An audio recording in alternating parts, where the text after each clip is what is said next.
Boa noite a todos.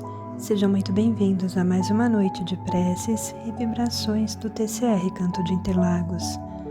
Que a paz do Divino Mestre Jesus nos envolva e assim eu os convido a pegarem um copo ou garrafa com água para que a equipe espiritual acrescente os fluidos curadores indispensáveis ao nosso restabelecimento físico, mental e espiritual. Então vamos nos sentar confortavelmente, vamos deixando as preocupações, tudo aquilo que nos envolveu durante o dia. Feche os seus olhos e sinta a sua respiração. Respire tranquilamente. Cada momento somos regidos pela fonte maior, sem precisarmos pensar na próxima respiração, pois a centelha divina existe dentro de cada um de nós, nos mantém por toda a vida. Permita-se nesse momento ir relaxando todo o seu corpo, sinta-se envolvido pelas vibrações amorosas do seu anjo guardião. Permita que as vibrações entre a sua consciência e os seus sentimentos fluam livremente. Deixe que a vibração interaja com o seu interior. E assim, nós agradecemos aos nossos anjos guardiões por todo amparo, por todo discernimento, por toda proteção e por estarem sempre ao nosso lado. A eles, a nossa gratidão. Agradecemos ao nosso Pai Maior por tudo o que a vida nos proporciona em todos os momentos e por sermos capazes de enxergarmos cada vez mais as possibilidades de acreditar em nós mesmos, de acreditar no próximo, de sermos mais amorosos, mais fraternos e, consequentemente, mais saudáveis espiritualmente, porque a saúde do espírito ela é aquela que nos impulsiona cada vez mais para o amadurecimento, para a compreensão da força divina em nós. Que façamos como o Mestre Jesus, que em todos os momentos possíveis Ele estava disponível, estava aberto para ajudar, para auxiliar, que nós possamos nos sentir reconfortados com a parcela da divindade fortalecida e nos colocando humildemente na condição de humanos em construção. Que assim seja. E hoje eu vou ler o Evangelho segundo o Espiritismo, tradução de Herculano Pires, Instruções dos Espíritos, o Dever, Lázaro, Paris, 1863.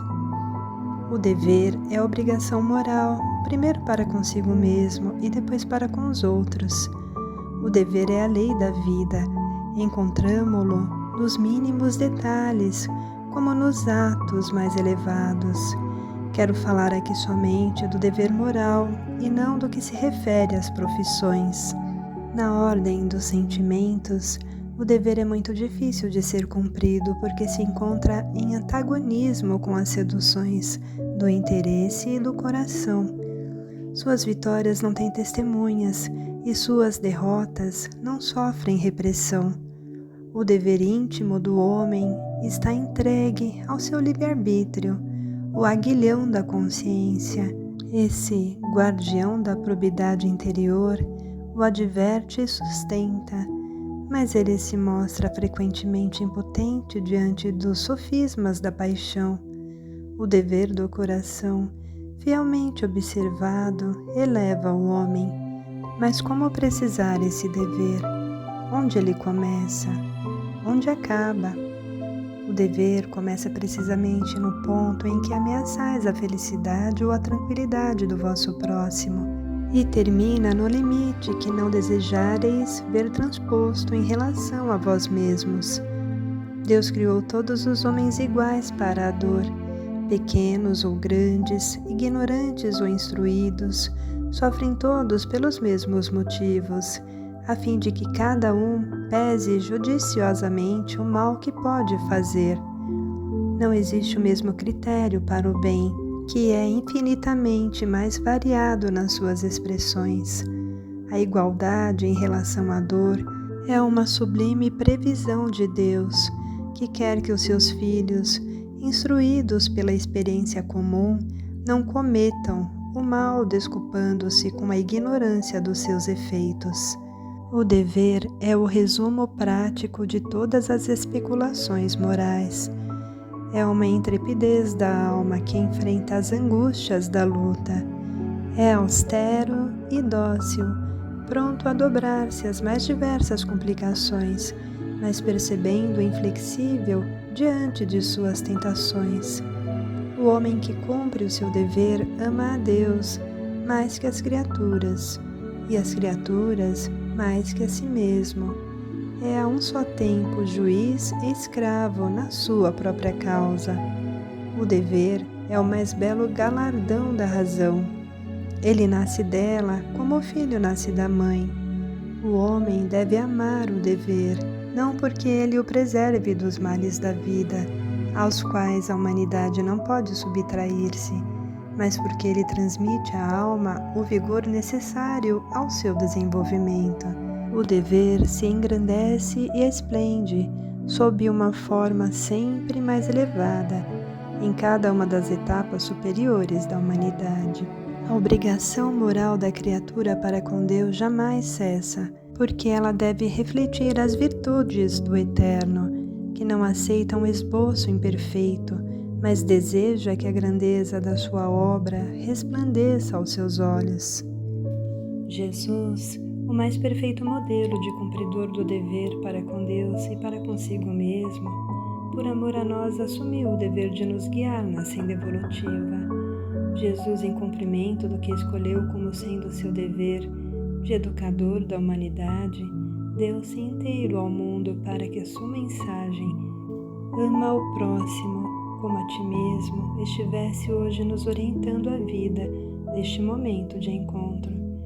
É Ele, Jesus de Nazaré, o homem que se entregou inteiro ao sacrifício e à dor, com o objetivo de nos ajudar a sermos melhores, observando seus ensinamentos como um dever da alma para com a sua própria felicidade.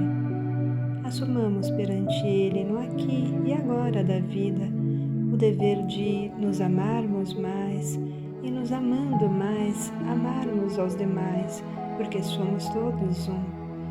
Somos todos um só rebanho e um só é o pastor, e por isso somos irmãos, com o dever de nos respeitar nas diferenças, servindo os mais fortes, de apoio aos mais fracos, os mais inteligentes, de instrutores dos menos sábios. Desse rebanho simbólico que Jesus disse, nenhuma ovelha se perderia, todos nos salvaremos, o que significa todos seremos felizes, e felizes mais rápido se abraçarmos desde já o Evangelho de Cristo como bússola da alma, no dever de nos ajudar para sermos ajudados. Tudo vai bem neste mundo, porque o dever que nos orienta ao Espírito é o de sermos plenamente felizes. Não fujamos da felicidade, dever primordial da alma para consigo mesmos, porque todos somos um. Fé e equilíbrio em todas as direções.